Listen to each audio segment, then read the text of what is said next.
మీ ఎలాంటి వ్యాపార ప్రకటనలకైనా వెంటనే మా ఛానల్ సంప్రదించండి. అందరూ నమస్కారం. ఈ రోజు మన స్టూడియోలో ప్రముఖ ఆధ్యాత్మికవేత్త ఆస్ట్రోన్యూమరాలజిస్ట్ శ్రీమతి జయప్రద గారు ఉన్నారు. సో మేడం గారితో మాట్లాడదాం. నమస్కారం మేడం. నమస్తే అమ్మా. శ్రీమాత్రే నమః. మేడం, సెప్టెంబర్ మాసంలో మీనరాశి వారి పరిస్థితి ఏ విధంగా ఉండబోతుంది? విశేషంగా మనకి చంద్రగ్రహం కూడా ఉంది ఈ నెలలో. దీని తాలూకు ఇంపాక్ట్ ఎంతవరకు ఉంటుంది? అందులోనూ ఏళ్ళనాటి శనిలో కూడా ఉన్నారు. ఓవరాల్గా ఎలాంటి ఫలితాలు ఎక్స్పెక్ట్ చేయవచ్చు ఈ మాసంలో? సెప్టెంబర్ మాసంలో మీనరాశి వాళ్ళకి జనరల్గా ఉండే ఆలోచన ఏంటంటే ఎప్పుడైనా సరే భగవంతుడి మీద ఎక్కువగా నమ్మకం ఉంటుంది. సో భగవంతుడు మించిన శక్తి ఏది కాదు అని నమ్మకం వీళ్ళకి ఎక్కువ. మీనరాశి వాళ్ళకి ఏదైనా అన్ని వింటారు కానీ మళ్ళీ దేవుడి మీద భారం వేసేసి ముందుకు వెళ్తుంటారు. అదొక ధైర్యం వీళ్ళకి. ఆ ధైర్యం ఈ మాసం చాలా ఎక్కువగా ఉండాలి వీళ్ళకి. అది ఉండాలని మనం కోరుకోవాలి. ఎందుకంటే ఈ మాసంలో మీనరాశి వాళ్ళు చంద్రగ్రహణం ఎఫెక్ట్ అనేదే కాకుండా మీనరాశిలో శని భగవానుడు వక్రించున్నాడు, దానివల్ల ఎఫెక్ట్ కాదు. కానీ పంచమ స్థానంలో శుక్రుడు ఉన్నాడు వీళ్ళకి. పంచమ స్థానంలో శుక్రుడు ఉండడం వల్ల ఏంటంటే కొన్ని ఇవన్నీ మీకు వల్ల అవుతుంది అని చెప్పి ఒక వ్యామోహంలో పడడం కానీ, ఒక కోరిక కలగడం కానీ, చేయగలం అనే నమ్మకం రావడం కానీ, ఒక ధైర్యాన్ని ఇవ్వడం కానీ, ఇవన్నీ కొన్ని చేస్తుంటారు.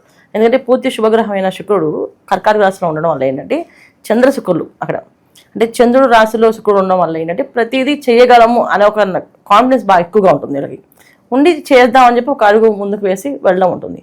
వెళ్ళడం వల్ల చేయడం వల్ల ఇవన్నీ మంచి ఫలితాలు రావాలని కోరుకుందాం. కాకపోతే ఏంటంటే ఇక్కడ సప్తమ స్థానంలో కుజుడు, దానివల్ల ఏంటంటే సంబంధ బాంధవ్యాల్లో ఎప్పుడైనా సరే మనం బయటికి వెళ్ళేటప్పుడు సప్తమ స్థానం అంటే 7వ స్థానాన్ని ఎప్పుడు కూడా ఏం చూస్తాం అంటే వ్యాపారం కానీ, ఉద్యోగం కానీ, భార్య కానీ, భర్త కానీ ఎలా ఉంటారని చూస్తాం. అక్కడ పాపగ్రహం ఉన్నప్పుడు ఏమవుతుందంటే పాప ఫలితాలే వస్తాయి, శుభ ఫలితాలు రావు. ఈ శుభ ఫలితాలు రావాలని మనం అనుకున్నప్పటికీ కూడా అక్కడ పాప ఫలితాలు కుజుడున్నంతకాలం జరుగుతుంది. సో ఈ కుజుడు ఎప్పుడు దాకా ఉన్నాడు మనకంటే సెప్టెంబర్ 13 వరకు ఉన్నారు. ఈ 13 తర్వాత కాస్త ఏదైనా మెరుగైన ఫలితాలు రావచ్చు. కాకపోతే ఏంటంటే సాహసే లక్ష్మి అని చెప్పి ధైర్యం చేస్తూ ముందుకు వెళ్ళడం తప్ప వీళ్ళు మనం ఇంత బ్రహ్మాండంగా ఉంటుందని చెప్పడానికి లేదు ఈ మాసంలో. రెండోది ఏంటంటే రవి కూడా అంత అనుకూలంగా లేరు, బుధుడు అనుకూలంగా లేరు.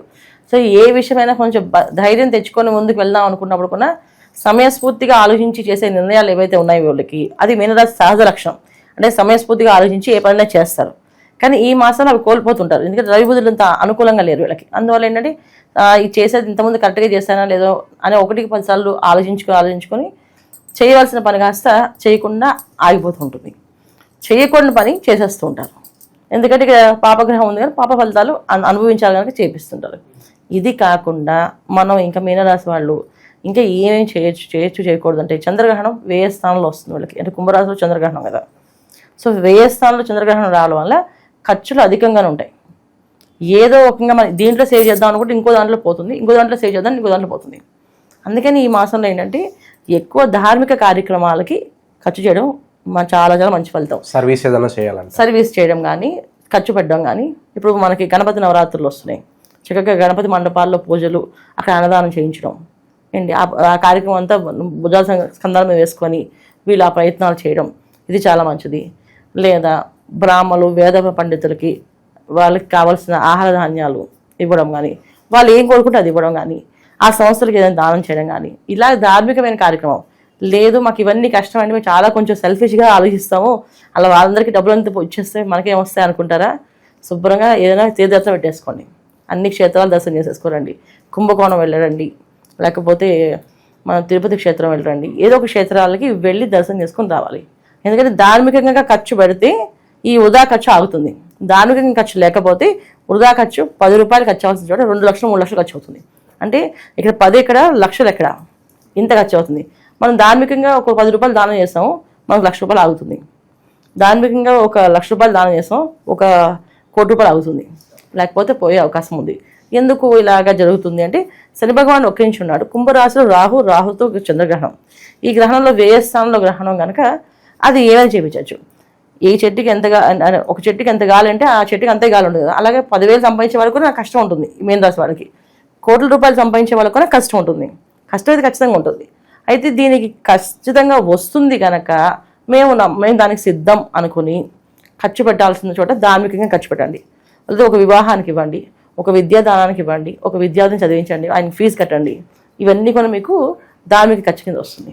మానసిక ఆందోళన ఎక్కువగా ఉంటుందంటారా? మానసిక ఆందోళన అనేది కంటే ఒక రకమైన ఆలోచన కోల్పోతుంటారు. మానసికమైన ఇబ్బంది లేదు, మానసికంగా చాలా స్థైర్యంగా ధైర్యంగా ఉంటారు. ఎందుకంటే శుక్రుడు ఉన్నంతకాలం పంచమ స్థానంలో ధైర్యంగానే ఉంటారు.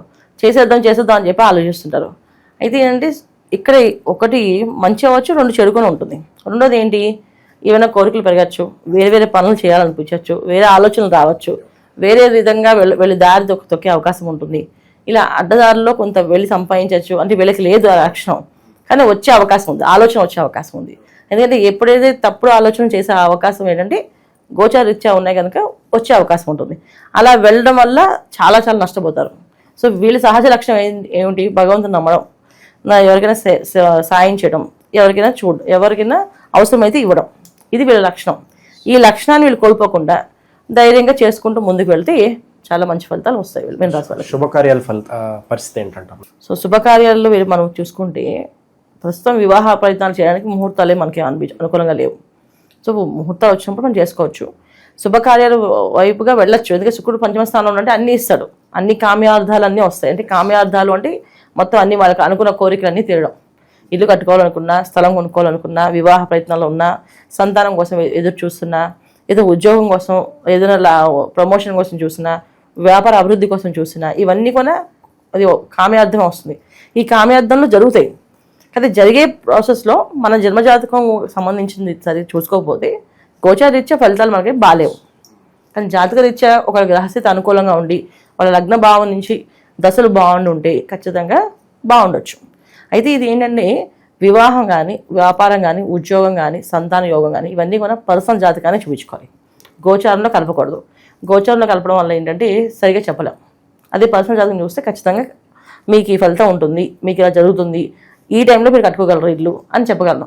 అంటే లెక్కలు వేసి మరి మనకు ఏ టైంలో వీడికి గృహయోగం ఉంది, ఏ టైంలో సంతాన యోగం ఉంది, ఏ టైంలో వివాహం ఉంది అనేది ఓన్లీ మనం పర్సనల్ జాతకాన్ని చూస్తే చెప్పగలం. అంతేగాని గోచారీత్యా చెప్పలేం ఏ విషయం మనం.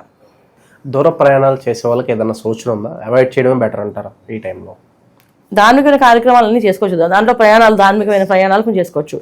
ఇంకా మామూలుగా మనం చేసే నిత్య కార్యక్రమాలు, నిత్య ప్రయాణాలు ఏంటంటే ఉద్యోగం కోసం కానీ, వ్యాపారం కోసం కానీ, లేదా విద్య కోసం కానీ వెళ్ళేటప్పుడు కాస్త ఆలోచించి జాతకాన్ని చూడాల్సిందే.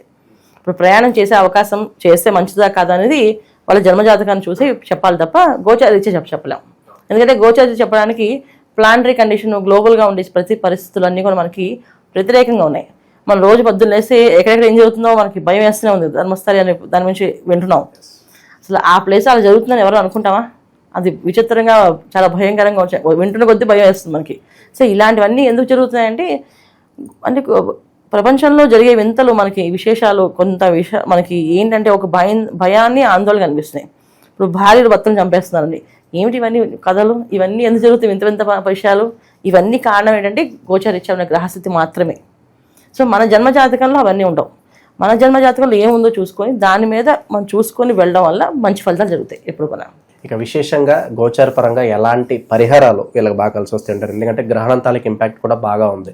దీని నుంచి బయటపడాలంటే ఎటువంటి పరిహారాలు బాగుంటాయి అంటారు?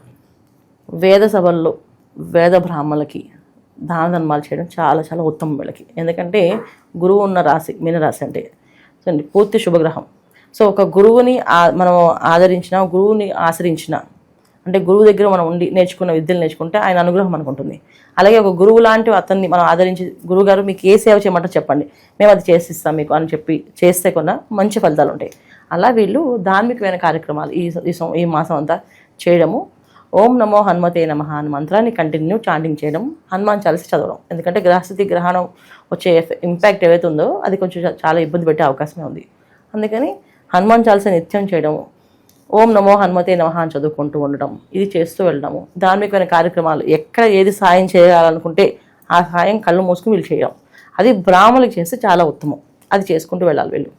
ఓవరాల్గా మీనరాశి వారి పరిస్థితి ఈ మాసం ఏ విధంగా ఉండబోతుందో మీ మాటలో చాలా బాగా వివరించారు. ధన్యవాదాలు. నమస్తే. శ్రీమాత్రే నమః.